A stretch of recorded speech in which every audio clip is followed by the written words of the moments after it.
Using technical indicators, certainly a popular approach to trading, but the question always comes up, what are the most popular and accurate technical indicators? Well, let's cover that. So let's first talk about the types of technical indicators because they can be grouped into 4 different categories, which is going to represent the main use.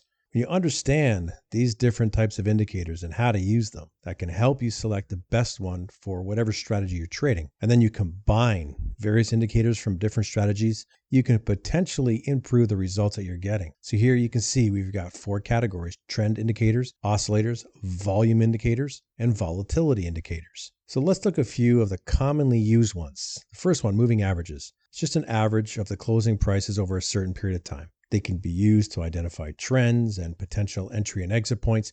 And the most popular ones are the simple moving average, the SMA, and the exponential moving average, the EMA. And yes, there are tons of other ones out there. The MACD, it's the moving average convergence divergence. It's a momentum-based indicator.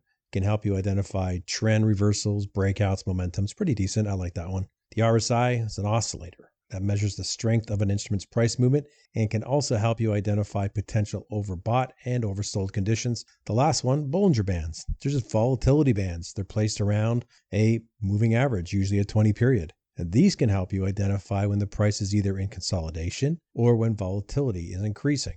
So what's the most accurate one? There isn't one. Different indicators are going to work best in different market conditions and even different time frames. Like moving averages, they're going to work really well in trending markets. Oscillators like the RSI and the MACD, probably better in ranging markets. The key is just you got to select the right one based on your trading style, your time frame, and the instrument that you're trading. And when you combine multiple indicators, which I like to do, it can also improve accuracy and add confirmation. So then another question is, how many technical indicators should I be using? Again, you got to find the right balance. You don't use enough. Maybe you're unsure if you got to trade. Too many, you're going to get conflicting signals. You're going to get analysis paralysis, and that's going to prevent you from ever taking a trade. So here's some guidelines to help you determine the best number of indicators. The first one, just keep it simple. Grab a few essential ones and build on them. Combine different indicators from different categories. You don't want to use 2 indicators from the same category. 2 trend indicators is useless. Avoid redundancy. That just means using multiple indicators that provide similar information. Customize your indicators. So again, the best number is going to depend on your style. And you have to experiment with various combinations and time frames and even settings. So here's some tips for using indicators. The biggest one is don't only depend on indicators. There's other tools, price action, maybe some fundamental analysis. Got to have risk management strategies, chart patterns, choose the right time frame. Some indicators and their settings are going to work better with certain trading styles than others. So a short-term moving average, probably more suited to day trading. A longer-term average, better for position trading. Just be aware of the common mistakes that traders are making. Over-reliance on a single indicator is going to lead to mistakes in trading. So you got to understand the limitations of them. So here's an example of how you can use a combination of different indicators in price action. And I'm going to look at the daily chart here, my favorite, but I want you to feel free to experiment on lower time frames. We're going to incorporate trend following, momentum, and support and resistance levels to identify potential entry and exit points. So the first indicators are 50-day simple moving average, just a trend following indicator, helps to determine the overall direction of price. The RSI, that's the momentum oscillator, identify overbought or oversold conditions, and we're going to set that to 14. Volume, look for a decrease in volume during pullbacks and an increase during breakouts or soon after the breakout. Support and resistance, determine key price levels where the stock has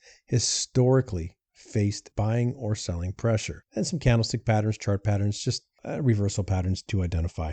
So here's the strategy. Number 1, determine the trend. Just use the 50-day SMA to determine it. If price is above it, think of uptrend. Look only for buying. Price is below it, consider the market in a downtrend. Only focus on short trades or stand aside. You can also use the 10-week SMA as well. Second rule, identify support and resistance zones.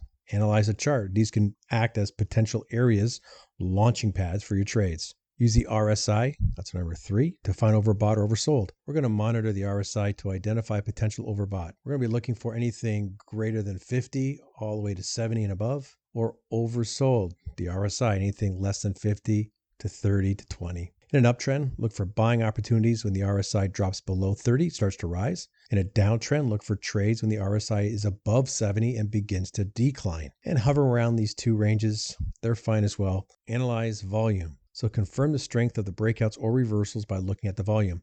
Now, a strong breakout or reversal, you might want to see an increase in volume during the breakout or soon after. Okay, but a lack of volume overall is going to indicate a failed trade. Identify candlestick patterns, anything, bullish, bearish, engulfing, hammers, shooting stars. These can signal potential reversals or continuation patterns. And you want to use these in conjunction with your indicators to refine your entry and exit points. My preference, chart patterns, specifically bull flags and bear flags. And I also like ascending triangles. Final one, set a stop loss. Got to protect your capital. You can use ATR, support and resistance levels. You can just look over our channel here. There's a whole bunch of information you can use on those. And for profits, you could consider using a trailing stop method. So let's look at this chart here. This is an example. Moving average is generally sloping up and price is gapped up over resistance. Now we're looking at trend. We see a pullback with a bull flag.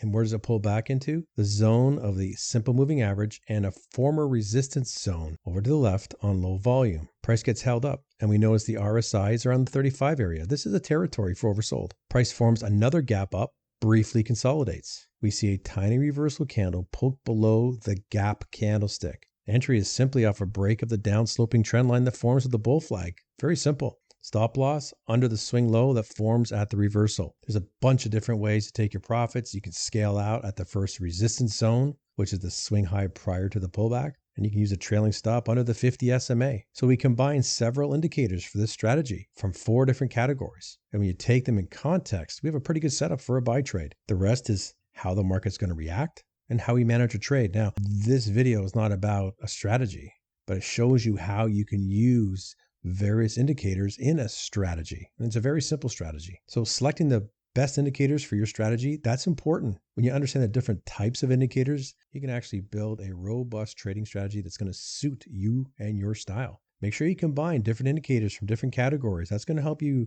improve your results. Just don't go down the rabbit hole of analysis and use way too many. And always, always, always evaluate and adjust your strategy. Always focus on simplicity and effectiveness to maximize chances in the long run. And you want to learn a bit more about indicators, we have a free trading indicator blueprint. Most people charge $97 for courses like this, but today it's totally free. Got moving averages, Keltner channels, stochastics, MACD. There's a few more in there as well.